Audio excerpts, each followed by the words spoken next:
High Admiral Vexar stood on the bridge of his massive warship, looking out at the stars through the viewing screen. His scaled hands gripped the metal rail as he studied the star charts floating before him.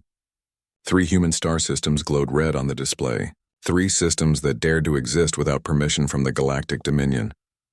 Pathetic mammals, he hissed through his sharp teeth. The other officers on the bridge nodded in agreement. For 200 years, the Vexar Empire had ruled this part of space.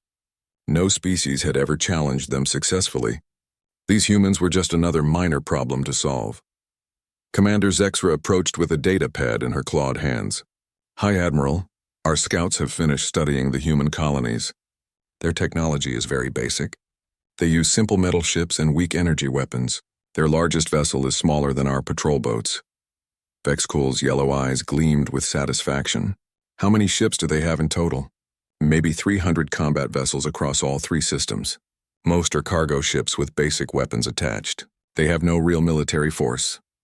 Vexar paused to check her notes. "Our intelligence suggests they are farmers and miners who got lucky finding these empty worlds." The High Admiral laughed, a sound like grinding metal. 300 ships?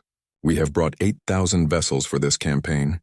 This will not even be good practice for our young warriors. On the human colony world of New Sol, Commander Dae-ho Kim received the urgent message from his scouts. The alien fleet was 3 days away and heading straight for them. He stood in the small command center, surrounded by worried officers who looked to him for answers. "Sir, what are our orders?" asked Captain Boram Song, her voice tight with concern. Dae-ho looked at the tactical display showing the massive enemy force approaching. His face showed the perfect expression of a man who knew he was about to face impossible odds. "Send word to Earth Command immediately. Tell them we need all available ships to defend the colonies." "Should we evacuate the civilians?" asked Lieutenant Wu Jin-cha. "There's no time. We have to hold them here as long as possible. Maybe our reinforcements will arrive before it's too late." Dae-ho's voice carried the weight of a man making desperate choices. What none of his officers knew was that Dae-ho had received very different orders from Earth just hours before. Admiral Soo-jin Park's message had been clear and secret. Make it look desperate. Make it look like humans are barely surviving. Let them think they are winning easily. Back on Earth, Admiral Soo-jin Park sat in a meeting room deep underground. The walls were covered with screens showing data about the approaching alien fleet. Around the table sat the most important military leaders of humanity, but their faces showed calm planning rather than panic. "The Vexar have taken the bait perfectly," Park said, pointing to the tactical display. "Their fleet composition matches our predictions exactly. They brought overwhelming force because they want to crush us quickly and move on to other targets." General Hae-won-yoon leaned forward in his chair. "Are our people in position?" "Yes, all colony defenders know their roles. We will lose exactly the right amount of ships to make it believable. The Vexar will think they are destroying brave but hopeless human forces." Dr. Tae-soo Kang, head of the technology division, smiled slightly. "Our ships are equipped with the old Mark 7 weapons and basic shields. The aliens will scan our technology and catalog it as primitive. They will never suspect what we actually have in our arsenal." Park nodded. "Remember, this is about gathering intelligence. We need to learn everything about Vexar tactics, weapons, and technology. The best way to do that is to let them think they are fighting a real war against a weaker enemy." 3 days later, the Vexar fleet arrived at the edge of the New Sol system. High Admiral Vexar studied the human ships waiting for them. Just as his scouts had reported, they were small and basic. The humans had formed a defensive line around their colony world, but their formation looked clumsy and desperate. "Look at them," Vexar said to his officers. "They are trying to protect their breeding ground with metal scraps and hope. This will be over in an hour." Commander Dae-ho Kim watched the alien fleet approach on his tactical screen. 8,000 ships of various sizes filled the display like a dark cloud. His communications officer looked pale with fear, and his weapons teams reported ready with shaking voices. "All ships, this is Commander Kim," he broadcast to the human fleet. "We are outnumbered, but we will not give up without a fight. Make every shot count. Protect the colony at all costs." The human fleet moved forward to meet the aliens. Their ships were painted in basic military colors and carried simple identification numbers. To any observer, they looked exactly like what a desperate human defense force should look like. The first exchange of fire began as both fleets came into weapons range. Vexar plasma beams struck human ships, causing explosions and damage that looked devastating on their sensors. Human ships returned fire with basic energy weapons and metal, projectiles that seemed to barely scratch the alien. Armor. Their weapons are even weaker than we thought, reported Commander Vexar as she watched the battle data. A direct hit from their largest gun did minimal damage to our shield systems. What the Vexar did not see was how precisely controlled each human hit actually was. The explosions on their own ships were carefully planned. The damage looked severe but avoided critical systems. Human ships that appeared to be destroyed actually activated advanced stealth systems and quietly left the battlefield. As the battle continued, the human formation slowly fell back toward their colony world. Commander Daeho Kim sent increasingly desperate messages to Earth Command, begging for reinforcements that he knew would arrive too late. "We cannot hold them much longer," he broadcast on channels he knew the aliens were monitoring. "They have too many ships. Our weapons are not strong enough to penetrate their armor." High Admiral Vexar felt deep satisfaction as he watched the humans retreat. This was exactly how such battles should go. The strong crushed the weak and order was maintained in the galaxy. "Prepare the ground assault forces," he ordered. "Once we clear away the last of their ships, we will take control of their world and make an example of them." The battle ended with the human fleet scattered and apparently destroyed. The colony world lay defenseless before the Vexar fleet. High Admiral Vexar prepared to broadcast the terms of surrender to the surviving humans below. He had no idea that he had just participated in the most sophisticated intelligence operation in galactic history. The real war had not even begun. 2 weeks after the first battle, the Vexar Empire felt very pleased with their progress. They had taken control of New Sol and were now moving toward the second human colony world called New Busan. High Admiral Vexar studied the reports from his intelligence officers with satisfaction. "The humans are even weaker than we first thought," he told his staff during the morning briefing. "Their surviving ships use the same basic weapons as before. They have learned nothing from their defeat." On New Busan, Colonial Governor Hyun-woo Lee stood before a crowd of worried colonists in the main settlement hall.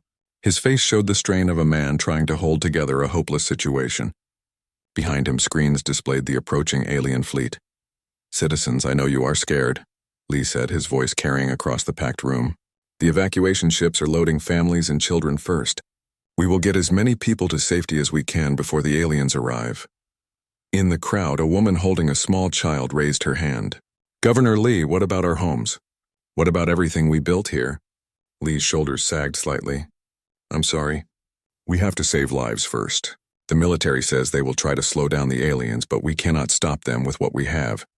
What the colonists did not know was that the evacuation was actually a carefully planned operation. The ships taking people away were not heading to distant safe worlds. Instead, they were moving to hidden stations just outside the system, where the colonists would wait in comfort until the show was over. Captain So-Young Choi commanded the human defense fleet at New Busan. Her ships looked just as basic and desperate as those at New Sol. When she received orders from Earth Command, she made sure her communications officers broadcast them on frequencies the aliens could easily intercept. "All ships, prepare for delaying action," she announced. "We cannot win this fight, but we can buy time for the evacuation. Use hit-and-run tactics. Make them work for every kilometer." Her weapons officer, Lieutenant Jin-Ho Park, looked concerned. "Captain, our long-range scanners show they have twice as many ships as they brought to New Sol. How can we possibly hold them?" So Young's expression remained grim and determined. "We do our duty, Lieutenant. Even if we cannot win, we can show them that humans do not give up easily."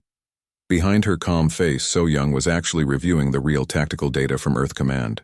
Every alien ship movement was being tracked and analyzed. Their weapons patterns, shield frequencies, and communication protocols were all being recorded for later study. On Earth, Admiral Soo-Jin Park met with Dr. Jae-min Kang in a secure facility buried beneath the mountains of Korea. The walls around them were lined with screens showing data from the ongoing deception operation. "The aliens are performing exactly as our behavioral models predicted," Dr. Kang reported, pointing to charts showing Vexar fleet movements. "They are using standard overwhelming force tactics because they believe we cannot adapt or learn from previous encounters." Admiral Park nodded while studying the intelligence reports. What have we learned about their technology so far?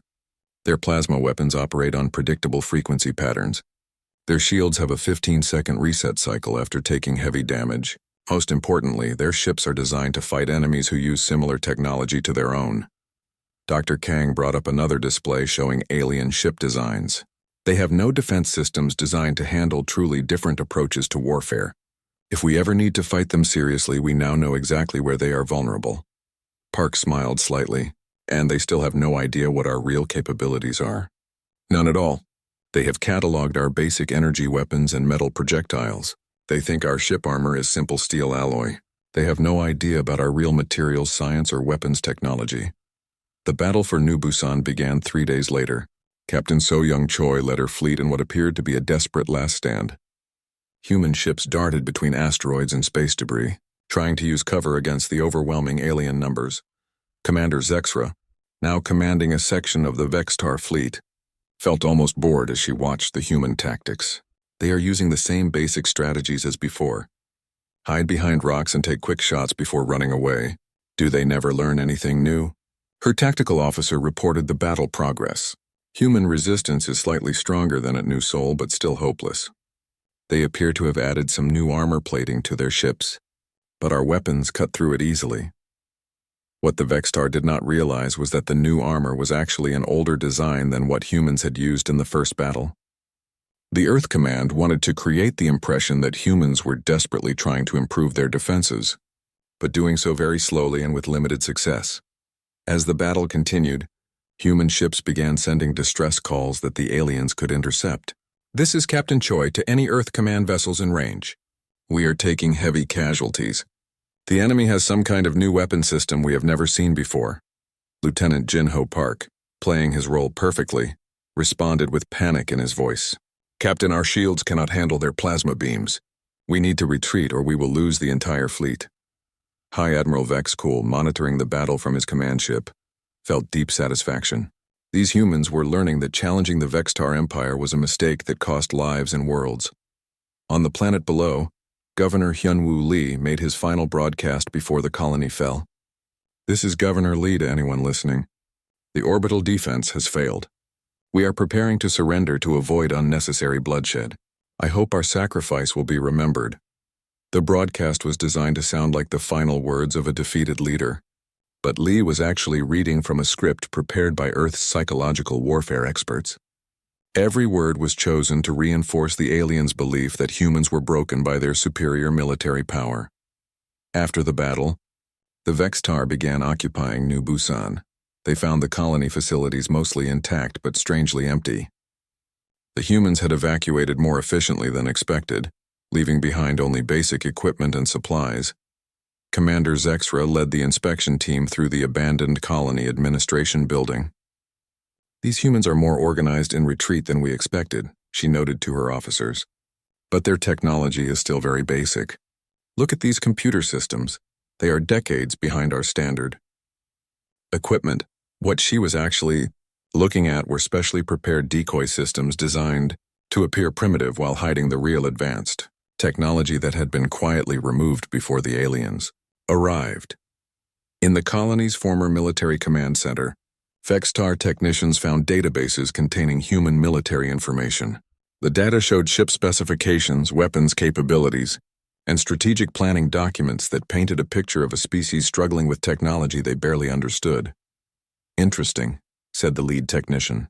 According to these files, the humans are having trouble manufacturing enough ships to replace their losses. They also seem to be running low on the rare metals needed for their weapons. This information was exactly what Earth Command wanted the aliens to find.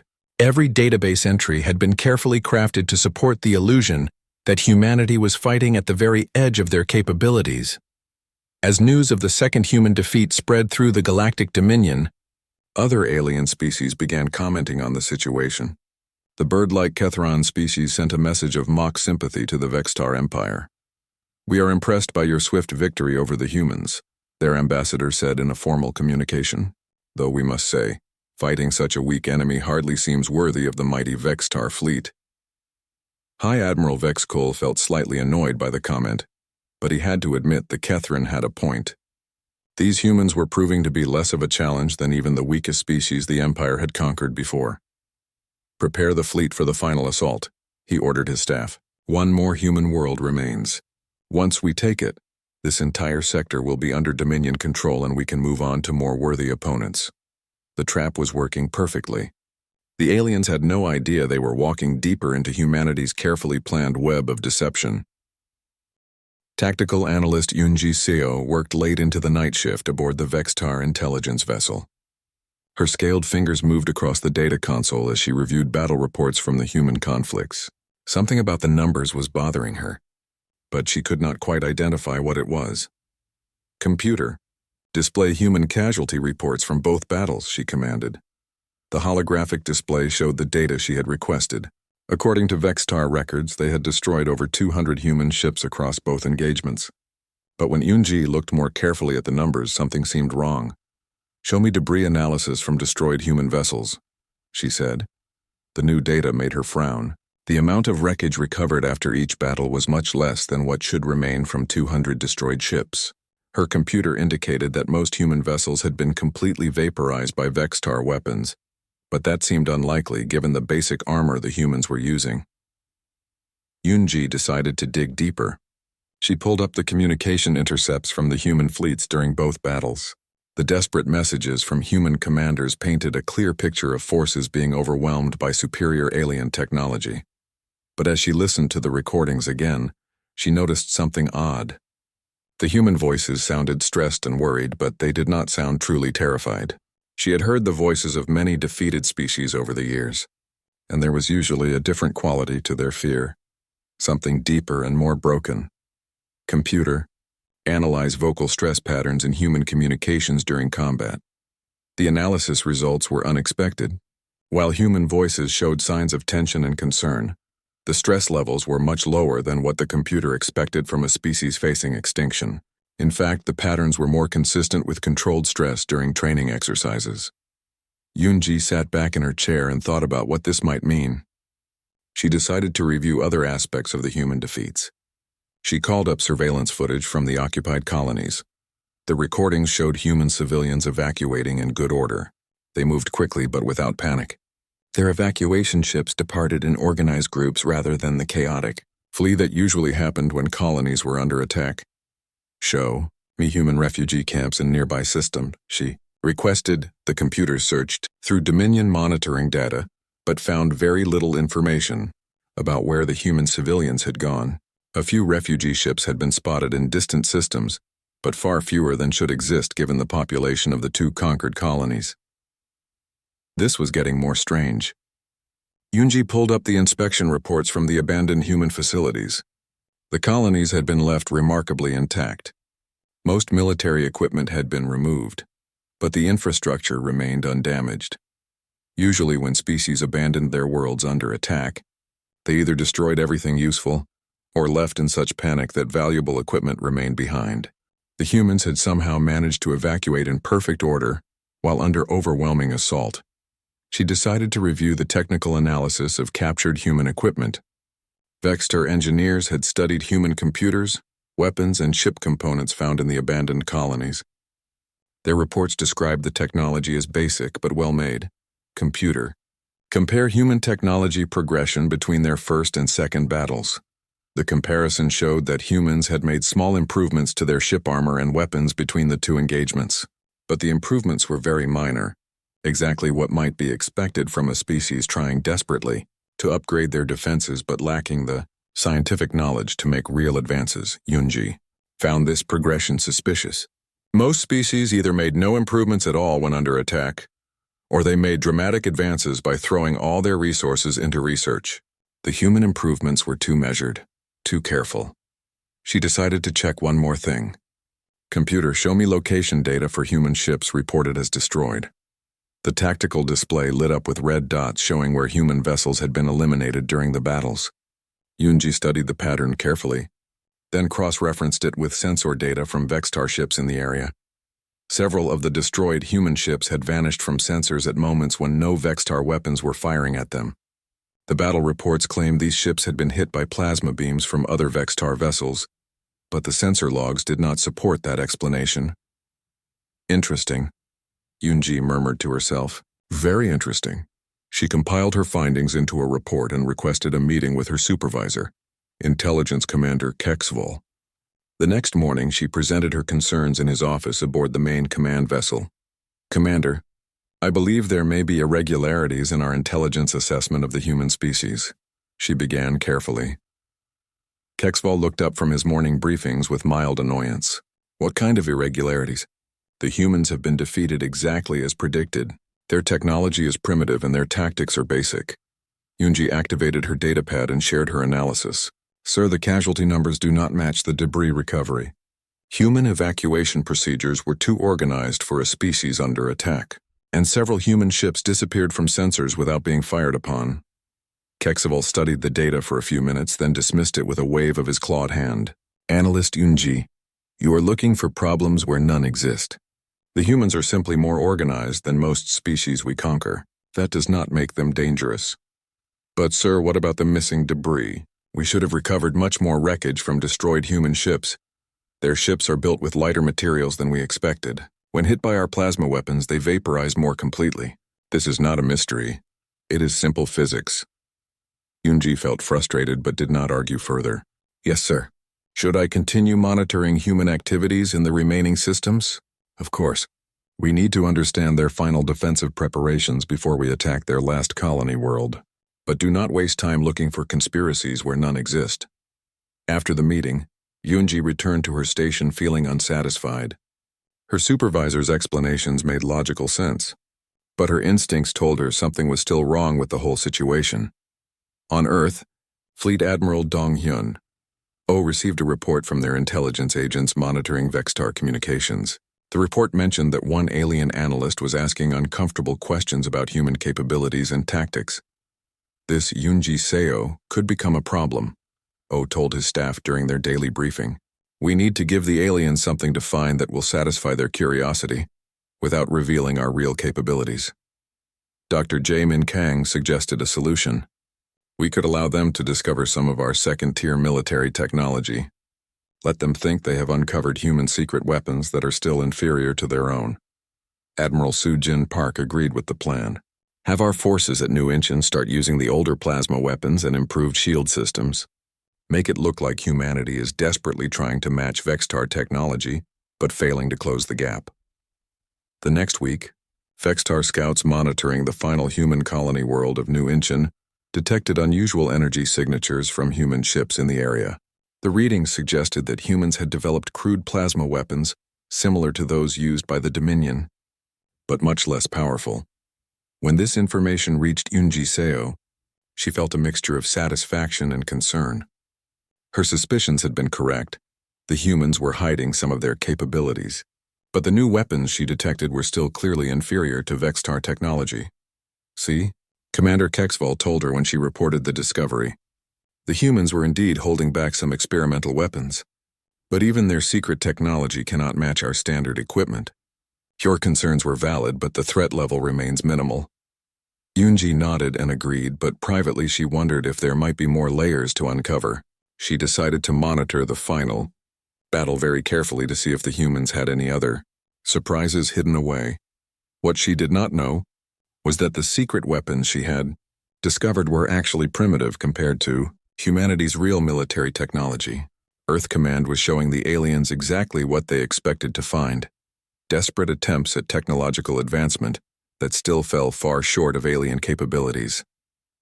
The trap was getting deeper, and the aliens were walking into it with complete confidence in their superiority. Engineering Chief Myung Jang was having what she thought was the worst day of her career.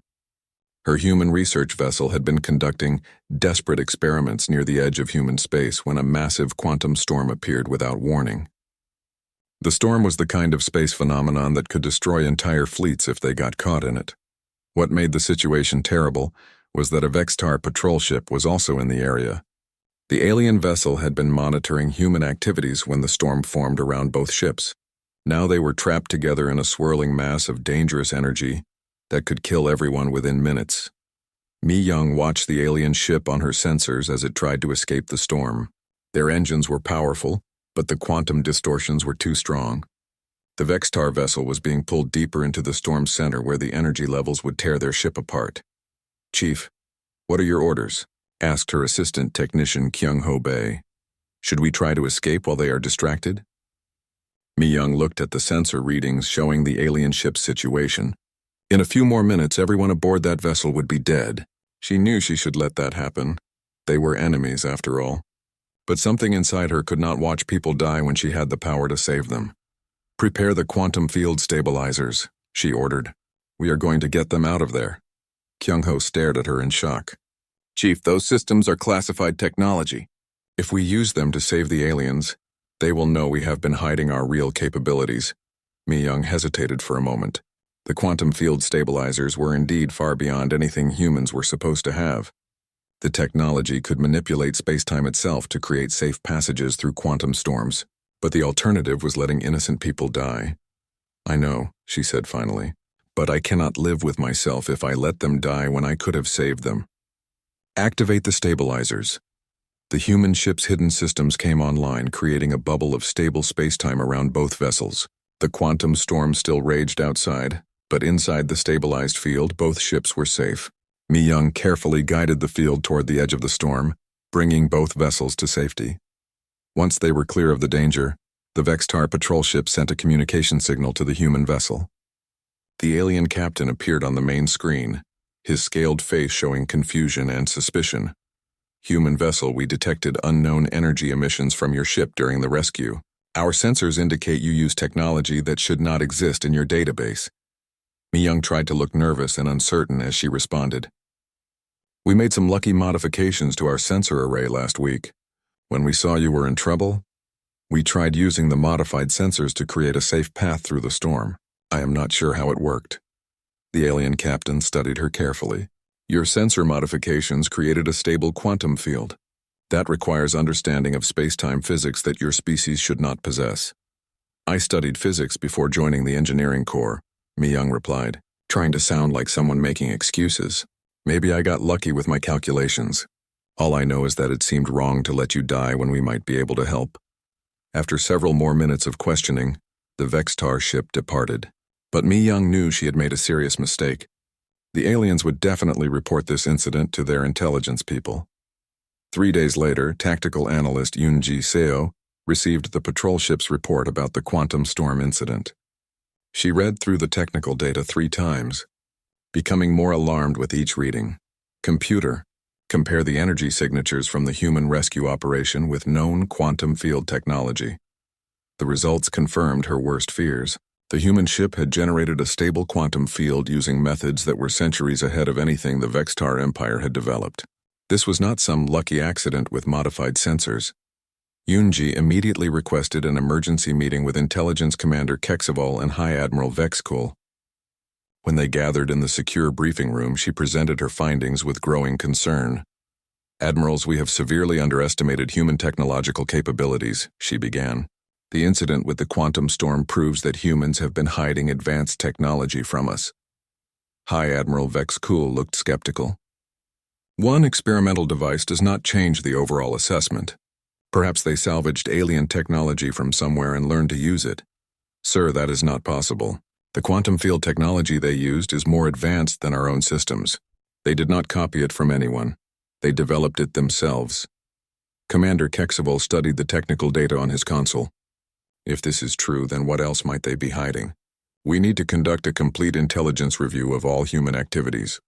Over the next week, Vexar intelligence teams began looking more carefully at every aspect of their encounters with humanity. What they found made them increasingly worried. Detailed scans of abandoned human shipyards revealed massive underground construction facilities that had been hidden from orbital sensors. The facilities were far larger and more advanced than anything the humans had shown during the battles. Intercepted civilian communications mentioned technologies that should not exist. Humans casually discussed quantum computing systems, faster-than-light communication networks, and manufacturing techniques that the Vexar Empire considered cutting-edge. Most shocking of all, covert scans of a single human research station showed computing power that exceeded the entire Vexar home fleet. The station's databases contained scientific research that was centuries ahead of known galactic technology.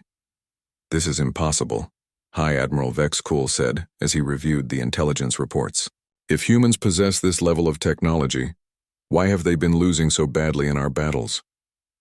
Yunji had been asking herself the same question. Sir, I believe we may have been fighting a deception operation from the beginning. The humans may have been deliberately losing to make us think they were weak. The implications of this possibility sent chills through the Vexar command structure. If humans had been pretending to lose, then everything they thought they knew about human capabilities was wrong. On Earth, Admiral Sujin Park received an urgent message from their intelligence networks monitoring Vexar communications. The message was short but alarming. They know. Park immediately called an emergency meeting of the Earth Defense Council. When the senior military leaders gathered, she shared the bad news. Our deception operation has been compromised. The Vexar have discovered that we possess advanced technology. They are beginning to realize that we have been deliberately losing the battles. General Heiwan Yun asked the obvious question. What are our options now? Dr. Jae-min Kang pulled up tactical assessments on the main display. We can continue the deception and hope they do not learn too much more. Or we can reveal some of our real capabilities to end this before they discover everything. Admiral Park considered both options carefully. The original plan had been to maintain the illusion until they had learned everything possible about Vexar technology and tactics. But if the aliens were getting suspicious, continued deception might become impossible. The Vexar fleet is preparing for their final assault on New Incheon, she said finally. If we are going to drop the pretense, that battle would be the perfect time to do it. Park authorized Captain Min-ho Yu, commanding the defense fleet at New Incheon, to begin field testing actual human military hardware. Not their most advanced systems, but enough real technology to show the aliens that humanity was far more dangerous than they had believed. Captain Min-ho received his new orders with relief. He had been pretending to be outmatched for weeks, and it would feel good to finally fight using proper human military doctrine. All ships, this is Captain Yu, he announced to his fleet. Command has authorized us to use experimental weapon systems for the upcoming battle. It is time to show these aliens what human engineering can really do. The Vexar fleet approaching New Incheon had no idea that they were about to face humanity's true military capabilities for the first time. High Admiral Vexar still believed he was fighting primitive mammals with basic technology. He was about to learn how wrong he had been. The battle for New Incheon began exactly as High Admiral Vexar expected. Human ships formed their defensive line around the colony world, looking desperate and outmatched as always. Captain Min-ho Yu's fleet appeared to use the same basic tactics that had failed so badly in the previous battles. Begin the assault, Vexar ordered his fleet commanders. Standard overwhelming force doctrine. Break their line quickly and finish this campaign. The Vexar ships moved forward in perfect formation, their plasma weapons charging for the decisive strike that would end human resistance forever. But as they closed to firing range, something unprecedented happened. A human destroyer in the center of the defensive line simply vanished. Not destroyed, not damaged. It disappeared completely from all sensors as if it had never existed. A few seconds later, it reappeared directly behind the Vexar formation and fired a single shot that passed through the shields of 3 alien battleships as if the shields were not there. What just happened? Vexar demanded from his bridge. How did that ship teleport behind us? Before anyone could answer, more human ships began demonstrating impossible capabilities. A human cruiser fired weapons that bent space itself, crushing 2 Vexar vessels without any visible projectile or energy beam.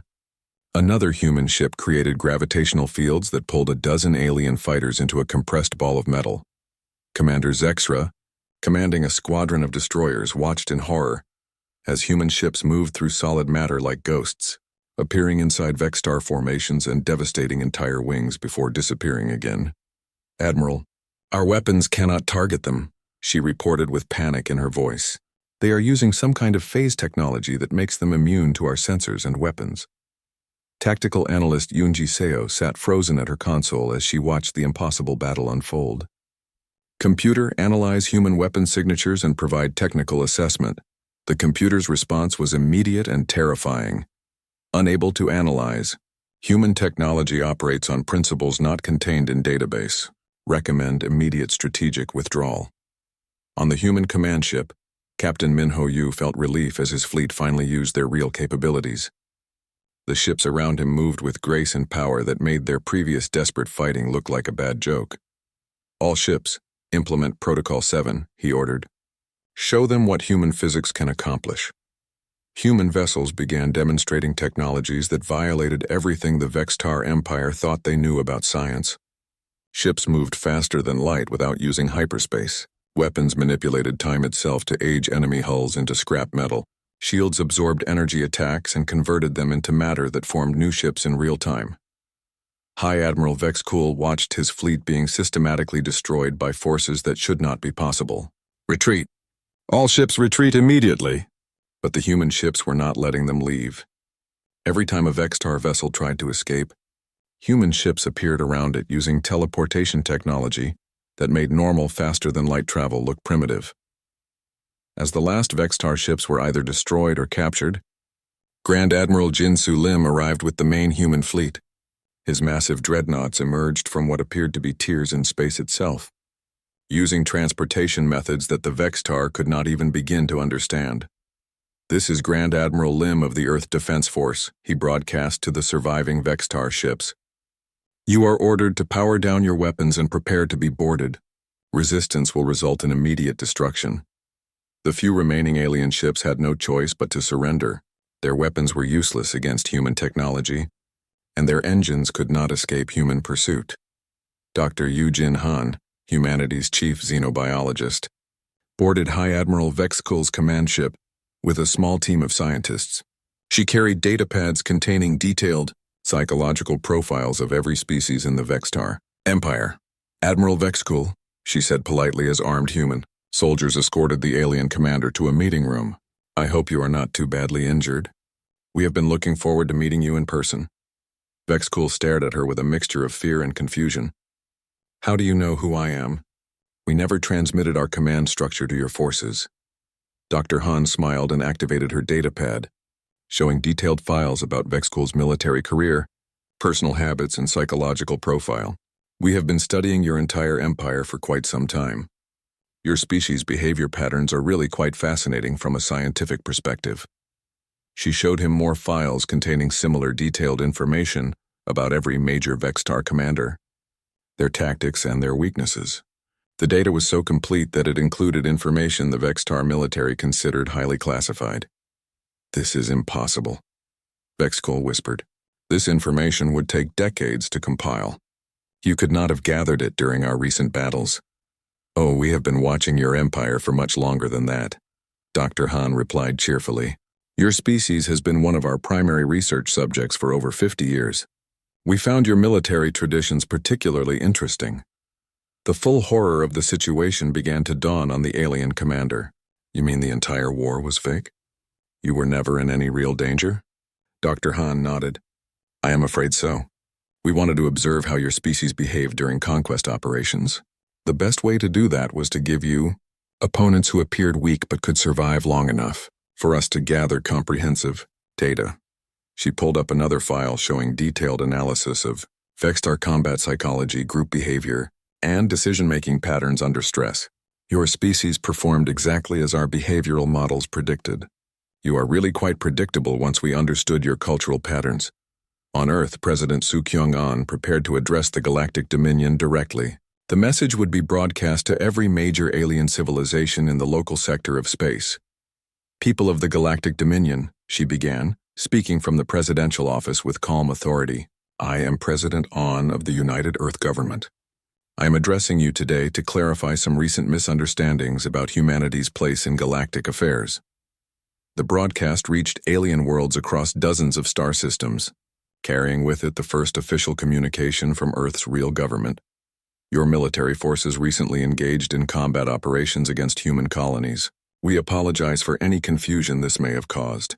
The truth is that those operations were part of a comprehensive research project designed to study alien military capabilities and psychology."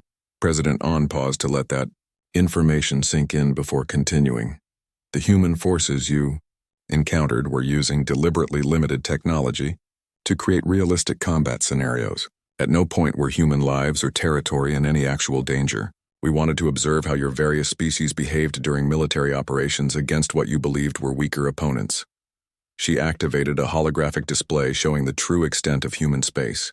Instead of 3 small colony worlds, the display revealed hundreds of star systems under human control, protected by technology that made Vexar science look primitive.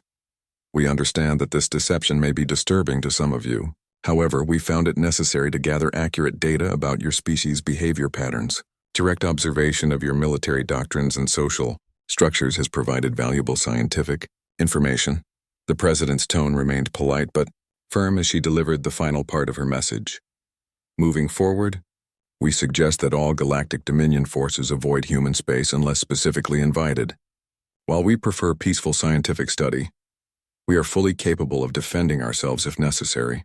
As you have now seen, our actual military capabilities are somewhat more advanced than what your intelligence services believed. Across the galaxy, alien civilizations listened to the broadcast with growing horror. The species they had dismissed as primitive mammals had been casually manipulating galactic politics for decades. Worse, they had been doing it for scientific research, treating the entire Galactic Dominion like laboratory subjects. On the captured Vexar command ship, Admiral Vexar sat in stunned silence as Dr. Han finished explaining the scope of humanity's deception. "So the entire war was just an experiment to you?" he asked weakly. "Not just an experiment," she corrected gently. "It was also educational. We learned a great deal about your species' psychology and military doctrine, and we hope you learned something as well about the dangers of underestimating other civilizations." Dr. Han stood up and gathered her datapads. "Your surviving ships and crews will be returned to Vexar space unharmed. We suggest you share what you have learned with your government. It might help prevent similar misunderstandings in the future."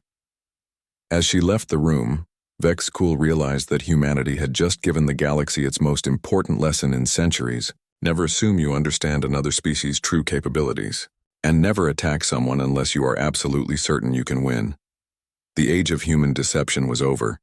The age of human honesty was about to begin, and that was somehow even more terrifying.